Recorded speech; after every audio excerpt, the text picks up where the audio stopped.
Մեսրոպ Մանուկյան։ Ինչ հաջողություններ, որ առաջինը ես էի։ Պարոն Գաբրելյան ջան, խնդրում եմ, դուք տնտեսագիտությունից ընդհանրապես մի խոսեք։ Այդ օրը գնման օրը շուկայում մանրածախի արժեք եղել է 510 դրամ։ Դուք փոխանցել եք 500,000 լիտրի գումար, դրա տեղը գնայիք ուրիշ տեղից մանրածախով, այնպես տալետերով սենց դնում են, լցվում է, այդպես դնեիք, լցնեիք, առնեիք 510-ով։ Ղիեք գնացել 540-ով առե։ Բայց անցնենք, հաջորդ հարցը տամ, բարդ բան է, ես ձեր տնտեսագիտությանը նորից կանդրադառնամ։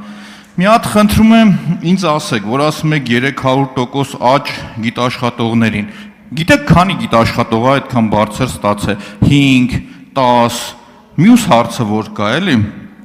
Ըստ ձեզ Հայաստանի Հանրապետությունում կան մարդիկ, ովքեր վերջին շրջանում կալանքի մեջ են ու միայն պայմանավորված իրենց քաղաքական հայացքներով։ Այսինքն այդ մարդիկ, եթե ուրիշ քաղաքական հայացք ունենային, միգուցե այսօր իրենք կալանքի տակ չգտնվեին։ Եվ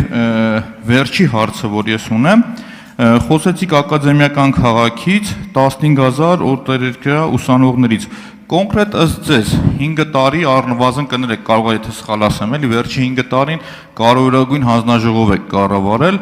ըստ ձեզ որ կոնկրետ մասնագիտությամբ Հայաստանը պոտենցիալ ունի 15,000 օտարերկրյա ուսանողների աճ ապահովել։ Շնորհակալություն։ Շնորհակալ եմ։ Սկսեմ վերջից, հիմնականում այդ աճը պայմանավորված է եղել մեծամասամբ մի ուղղվածությամբ, բժշկական մասնագիտությունն է եղել, մենք կարծում ենք, որ ակադեմիական քաղաքից տեխնոլոգիական կլաստերի մեր պատկերացրած ձևով իրագործումը կարաբերի նաև այլ ոլորտներում, գոնե համաչափ աճին։ Ինչ վերաբերում է քաղաքական